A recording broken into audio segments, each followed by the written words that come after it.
Europe 1, 6h46, il est l'heure d'ouvrir le kiosque d'Europe 1. Thomas Soto. Pour avoir une idée de la tonalité générale de la presse ce matin, il suffit de regarder la une de La Provence. En une question, tout est dit ou presque. Qu'allez-vous dire, monsieur le président ? Car oui, comme le précise le Dauphiné, c'est l'heure des questions. Faites entrer l'accusé, ose même Métro News. Hollande attendu au tournant, titre Le Figaro. C'est maintenant ou jamais, écrit Alexis Brézé. À l'heure où la politique ne semble devoir s'écrire qu'à l'encre de la presse du cœur, est-il permis de le rappeler ? Ce qui se joue aujourd'hui à l'Élysée n'est pas une comédie de boulevard, ni le dernier épisode de Sex in the City. C'est, n'ayons pas peur des mots, un rendez-vous décisif pour notre pays.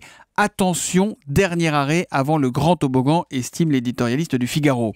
Dans la même veine, l'Opinion propose 12 pistes pour sortir du flou. Ça concerne le chômage, les dépenses, la fiscalité, la justice, etc., etc.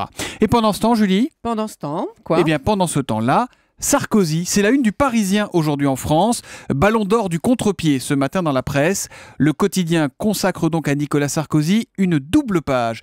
Il savoure Nicolas Sarkozy, écrit le journal. Fidèle à la ligne qu'il s'est fixée, il refuse officiellement de commenter les mésaventures de son successeur à l'Élysée. Donc ce sont ses amis qui parlent pour lui. L'un d'entre eux précise qu'il a bien du mal à dissimuler les sentiments qui bouillonnent en lui et lui font répéter qu'il sera au rendez-vous si les Français et eux seuls décident de le rappeler sur scène. Car voyez-vous, Julie, Nicolas Sarkozy, drapé dans son costume de sauveur, s'inquiète pour la France. En attendant, on nous raconte que les journées de l'ancien président se ressemblent et comme elles paraissent normales, entre guillemets, ces journées.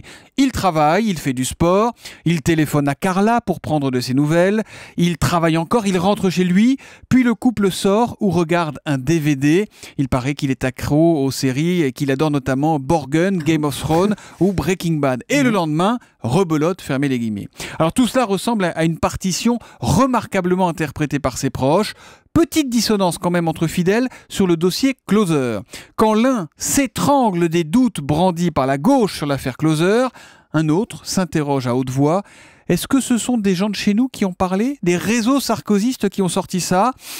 Tout est possible, 3 petits points. En attendant, Nicolas Sarkozy ne regardera pas la conférence de presse de François Hollande cet après-midi, puisqu'il s'envolera à la même heure pour aller donner une conférence privée à Chicago. Il en raffole de ces conférences, des conférences qu'il facturerait désormais bien plus de 100 000 € chacune.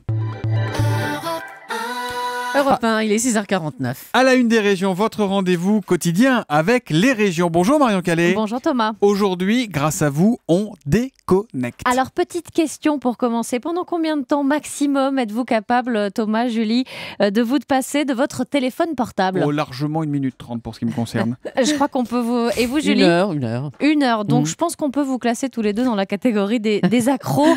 Peut-être donc... Qui aimerait bien se soigner pour ce qui me Oui, concerne. et bien justement, peut-être donc un week-end prolongé du côté de Vichy vous ferait du bien. C'est la montagne qui nous emmène en effet ce matin à la découverte d'une cure de déconnexion, le Digital Detox. C'est le spa Les Célestins de la ville thermale qui propose cette nouvelle cure sur 4 jours avec une première étape radicale. Téléphone, tablette et autres objets connectés sont rangés dans un coffre. Je suis déjà angoissé. Pas de tentation. Ensuite, écrit le journal, l'hôtel s'occupe de gérer le lâcher-prise. Pas d'écran dans les chambres.